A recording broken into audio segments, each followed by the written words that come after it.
And I've come to learn that bastions are 10 out of 10 snarky hotties. Did I actually say, like, yeah, I think that the summary said something about a why choose? The title is literally 3 hearts hideaway.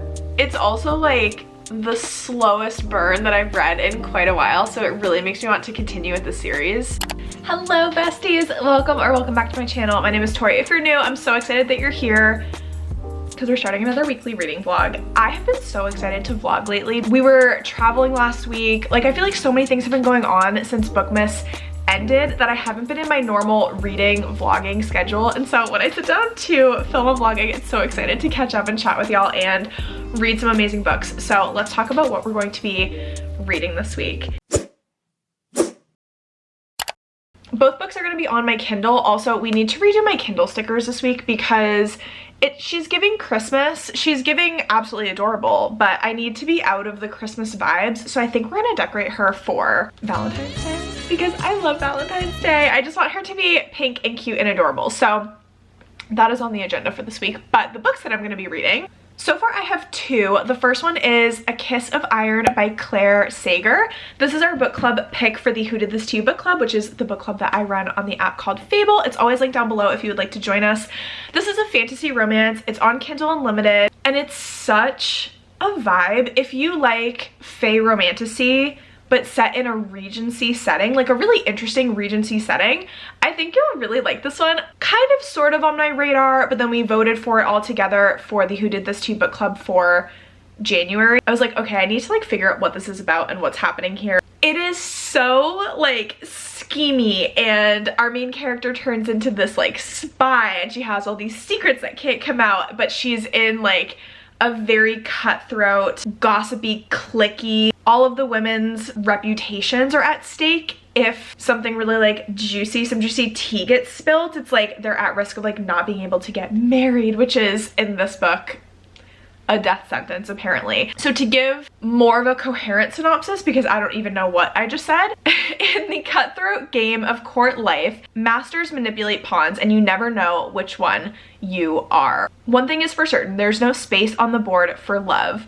A penniless noblewoman, Kat, is on the verge of losing everything when she's offered a well-paid job that could be her salvation or her ruin. She's drawn into the court's deadly intrigues. She's given a single task: spy on the powerful fae lord known as the Night Queen's shadow. His name is Bastion because lately all of the hottie McHotsters that are snarky and bantery have been named Bastion. I don't know what it is, but since like December, I've been reading so many books with the love interest named Bastion, and I've come to learn that Bastions are 10 out of 10 snarky hotties. Just, it's becoming a well-known fact at this point. He's handsome, ruthless, and cunning, but Kat can't decide if he's a threat to her kingdom or just her heart. To uncover the truth, she must play a dangerous game of desire and deceit, pushing him to reveal his secrets while protecting her own. So that's the fantasy romance for the week. And then the other book that I have, this is an advanced reader copy that I was so thankful to get from author Luna Day. This is her new book that's coming out February 1st that I think would be so good for Valentine's Day. It's called 3 Hearts Hideaway. And can we just take a moment for this cover? The gasp I gasped, the scream I scrumped when I saw this cover, so stunning. I actually found this book in a very odd way. So I follow this artist online whose name is Brittany Keller. You can find her at Brittany Keller Art. That's her Instagram handle, and I love her artwork so much. I saw that she posted that she did the cover art for this gorgeous, beautiful, amazing, stunning book. And then I had to dive into, what is this book? I need to read it. It is a very, very spicy contemporary romance. We follow our main character, Ava. She stumbles into sleepy little Greenfield with nothing but a suitcase and a humiliating voice message on her phone. The last thing she expects to find is Roman, a tattooed B&B owner who offers her a place to stay. After dumping her narcissistic boyfriend and running away from the embarrassment he caused her, she needs to focus on herself, but it's up to her to puzzle out what she truly desires in a partner. And the sparks flying between her and Roman and his broody best friend Logan are too tempting to pass up. So basically, Ava is like very successful. She's a corporate baddie queen, and she's been dating this guy they're in a very toxic relationship, and they've been in the relationship for like a couple years at this point. She finally decided to open up a little bit about like the desires and like things she wants to try sexually with her partner, and he reacted so badly. He basically was like super insecure and turned it all on her and was like, the fact that you want these things is so gross and you're weird and like blah blah blah. And not only did he berate her to her face when she like emotionally like opened up to him about like, hey, I want to like try some new things, he decided to contact everybody in her phone list and like basically publicly shame her about the things that she likes. Obviously she dumps his ass and she decides to run away to this really small town. I just started this book last night. I'm about 18% in. I'm really liking it. It moves very quickly. Also, this book is only like 300 pages, so it's a contemporary romance that like obviously is going to move very quickly. It's very like cozy so far because the descriptions of the small town that she decided to escape to and the B&B, it's cabin in the woods. It's giving very rustic, cozy. It makes me want to make a mood board for this book, honestly. Those are the 2 books so far for this week. I hope that you're excited, friends. If you are, please be sure to give this video a big thumbs up, subscribe to my channel, and let's get to redecorating my Kindle first and foremost.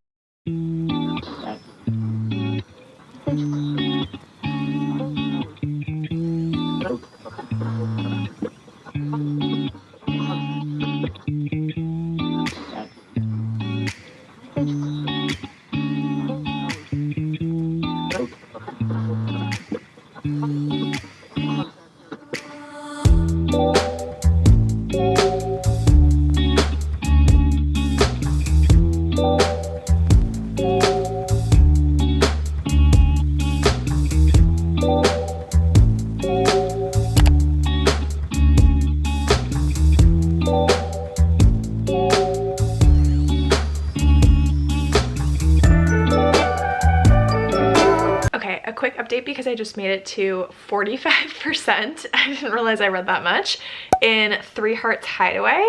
I'm really loving a lot of things about it, to be honest. So it's multi-POV. We get Roman's POV, which is like the kind of main love interest, it seems like.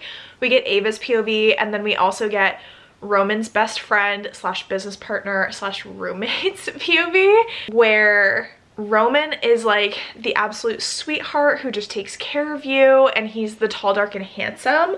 Logan is very surly, standoffish, and cold, and it takes him some time to warm up to people.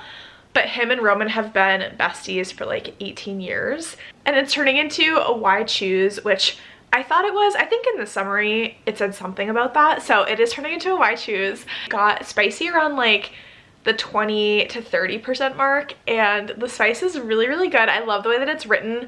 The romance and the dialogue is a bit like cheesy corny. The fact that they're just letting Ava like explore what she likes, like she's in her early 30s and she's been saying like, I've just never had the opportunity to explore what I like, what I don't like, and she's making like a pro-con list to figure out, okay, well, what do I want in like my life? What do I want in a relationship? Because I know what I don't want, because her ex Sebastian was so gross and grimy and disgusting. And I think it's really fun. Again, I know I mentioned the setting earlier, but literally it's the cutest small town romance. Their cabin in the woods bed and breakfast is so adorable, just so cute, so fun, so fast and easy to read. Like obviously I just sat down and wasn't meaning to read 20 to 30% of this book, but here we are. So now I'm getting into the more Logan focused chapters, and we'll see how this goes. It's been so long since I've read anything super spicy. I've been reading a lot of just trad pub. I mean, I read Iron Flame, but I don't consider that like spicy. Did I actually say like, yeah, I think that the summary said something about a why choose. The title is literally 3 Hearts Hideaway. Anyways.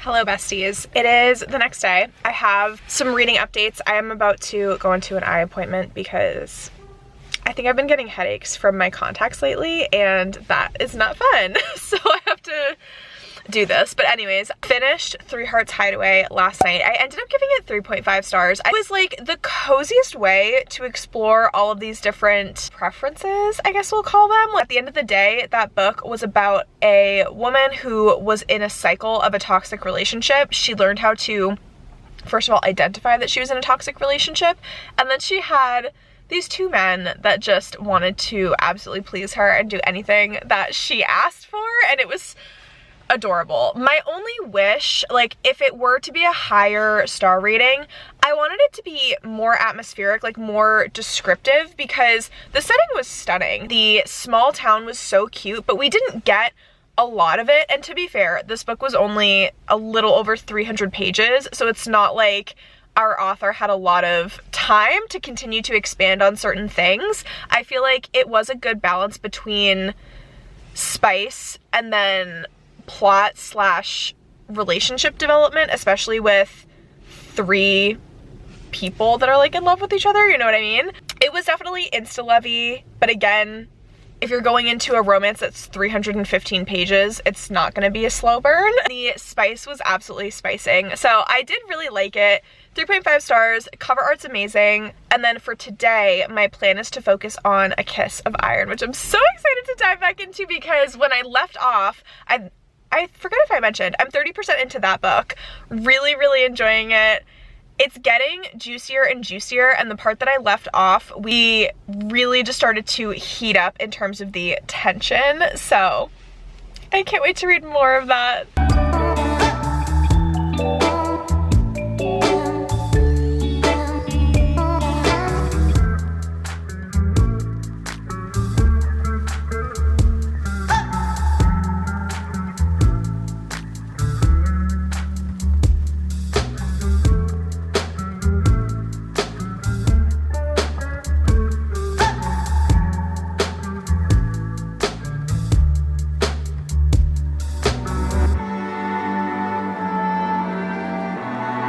Came home from the eye doctor, immediately put on sweatshirt, sweatpants, because obviously made soup in the crock pot today, because this is the week where it's super cold everywhere, like over the United States.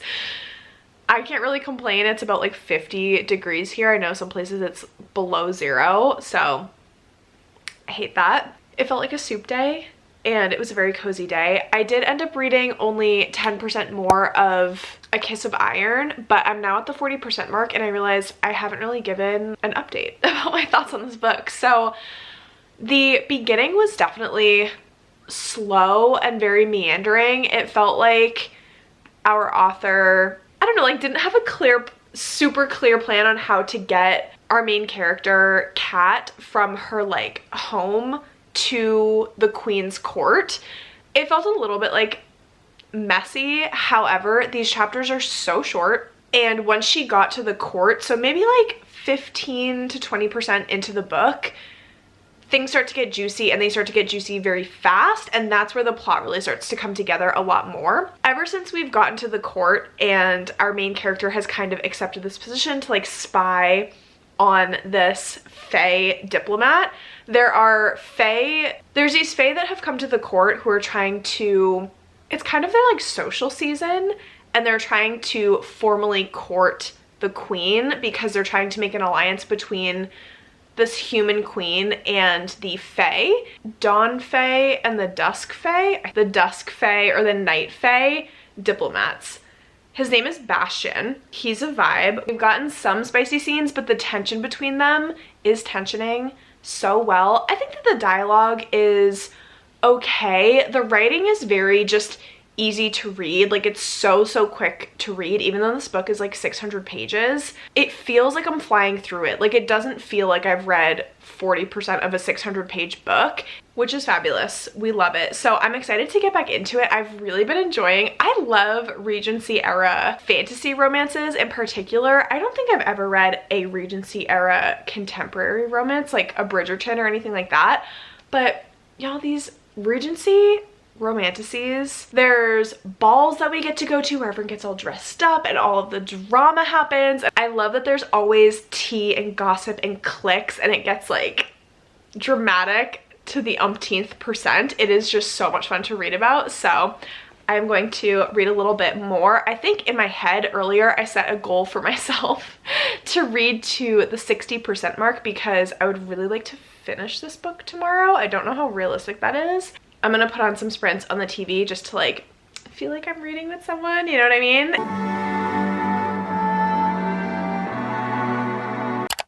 Good morning, besties.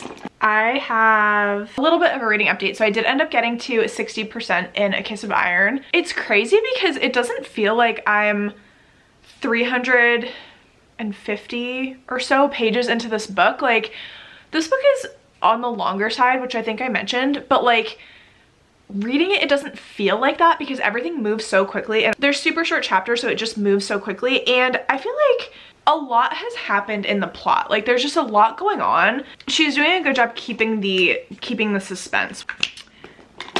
I did look up the second book in the series because I just wanted to see if it was out yet and how long the series is. So the second book is out already. The third book comes out in June or July of this year. I forget which one. But the second book is 700 pages. And I don't know what's going on with me lately, but all of the books that I'm like dying to read are 500 pages or more, and I have quite a few books that are over 700 pages. Like, another book that I want to get to pretty soon is City of Gods and Monsters. It's been on my want to read for literally so long. It was on my 23 books for 2023 last year, obviously. Never got to it because I constantly am choosing books that are shorter because I'm like, oh, well, I can fit 3 or 4 like shorter books into a reading vlog.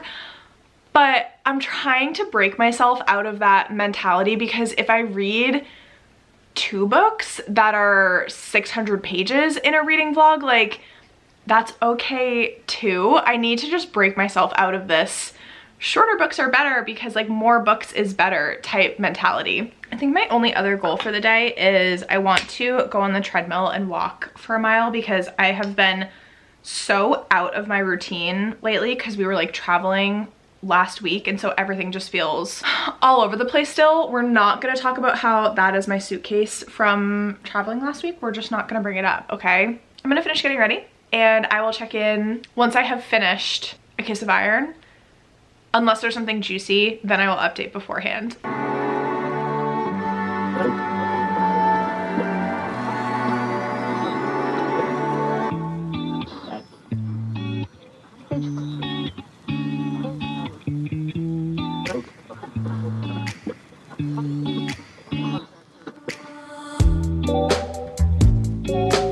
I am now 74% of the way through this book and oh my gosh, so much is happening. It's wild. I feel like from the 50% mark to the 75% mark, like the last quarter of this book, so much has happened, not just in terms of plot and like plot twists, but the darker like trauma twist. We're getting a lot more of Ava's backstory with her family. Like, we've always known that a lot of the men that she's been exposed to so far in her life are just absolute garbage, trash rats. Like, they are worse than the scum that's at the bottom of your shoe if you're walking through New York City. Like, they're just bottom of the barrel, so disgusting. You find out an event in her life that has severely traumatized her. Like, I don't think I realized it was to that extent, but we just got exposed to her past trauma due to a very triggering event. I don't love it. Like, I like where it's taking the story and I like that we're getting a lot of emotional depth out of her character from this. However,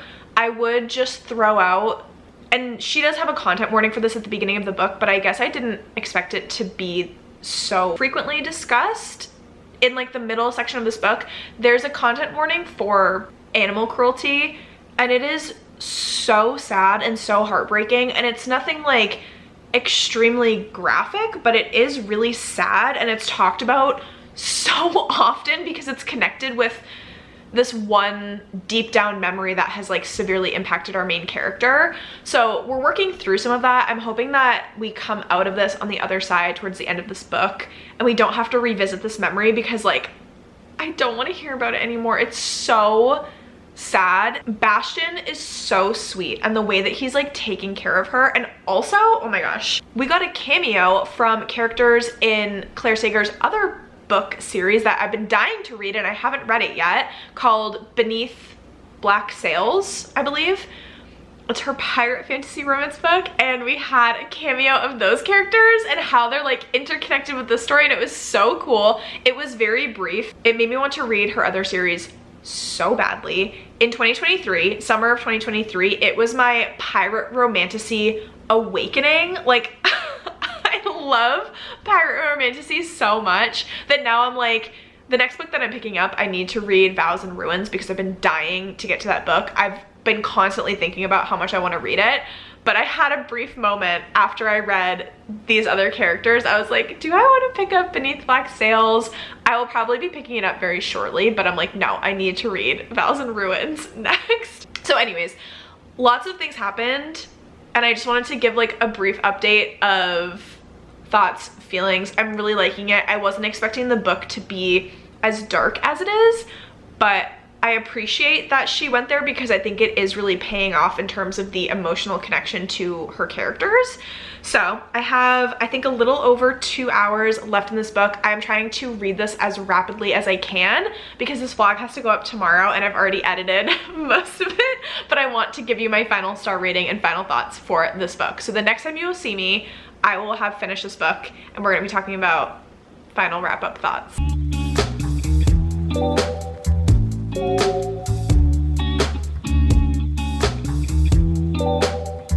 Plot twists at the end of that book.